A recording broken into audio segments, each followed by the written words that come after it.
When it comes to good design, I want you to have the edge. So let me show you how the pros take advantage of decorating on the square.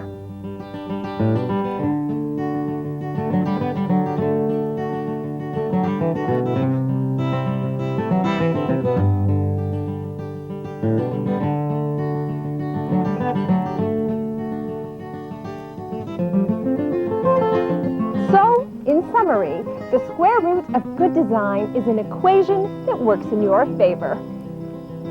Now, if I could just figure out how to get down from here. Hello? Anybody?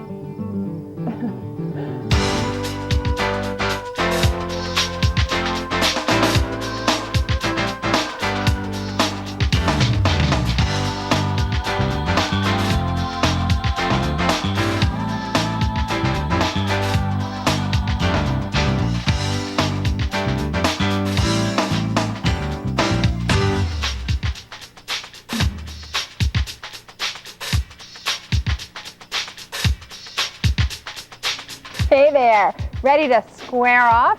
Take a little friendly advice. When it comes to decorating, clean lines, solid proportions, and predictable geometrics will infuse your home with a sense of stability, order, and calm, characteristics that are more appealing today than ever.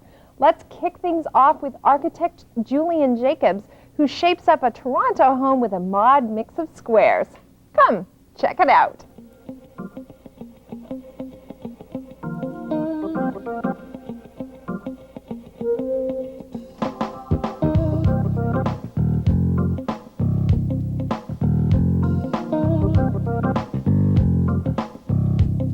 One of the interesting things about the design of this house was that we didn't have the answer when we started. There was a sense of unpredictability, and what we created as we designed was something akin to modern jazz, which is improvisational, because we started with a bunch of ideas, the right angle geometries, and the openness of space, and the indoor-outdoor connections, and some of those things were very basic. But what we were able to achieve, I think, is a great deal of unity and harmony, despite this lack of having a map, a road map, when we started about the design of this house. There's a sense of improvisation, and that improvisation has led to, I think, a successful conclusion, where things dance and move. We started with an exceptional client who wanted an original modern house with an openness of feeling and spirit and originality to it, which set this house apart from others.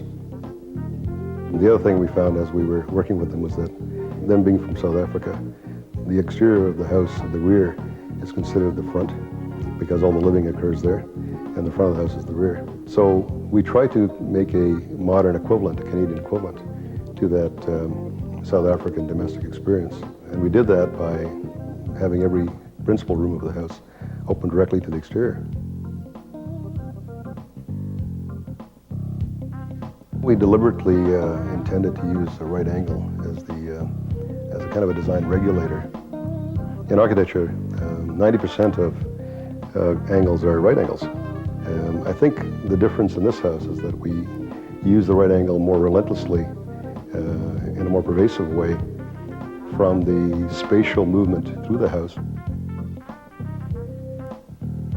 All the furniture in the house was designed by our firm.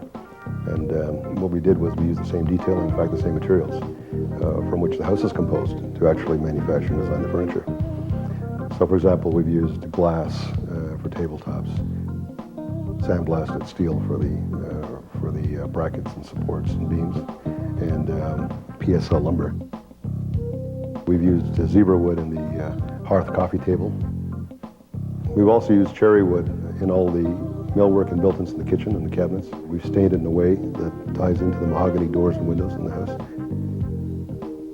In the entry lobby, we created wood-beamed suspended structures, which were designed in such a way that we took one piece of wood and trimmed it on a slight angle, separated them, suspended them, and supported lights above them, so the lights filter through this beam structure. And it was used in a way to kind of complement, again, the rectangularity of the space.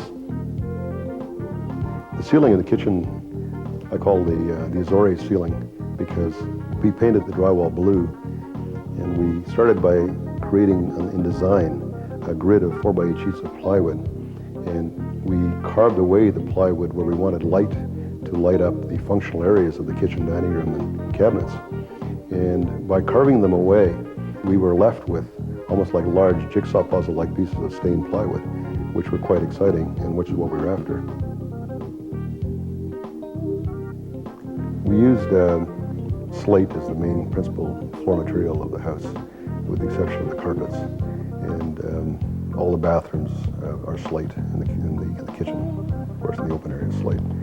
And the slate pile is used in two different sizes and shapes. And the purpose of that, again, is to create the repetition of the rectilinear geometry. In the carpet, we've used a square motif, which is quite beautiful. The client originally wanted to have a kitchen which was not a kitchen per se in the conventional sense of here's the kitchen defined. The client specifically wanted to have furniture, cabinets as furniture. We abandoned that idea of upper cabinets and lower cabinets and just created a series of furniture pieces, set pieces almost, that define the space. And as we were designing that, we felt there was the need to create some subtle distinction. Even though the kitchen, dining, living room, the foyer is one big room, there's a sense of distinction to be created for the kitchen and specialness. Because the kitchen has really become the heart of the house in many ways, in all houses.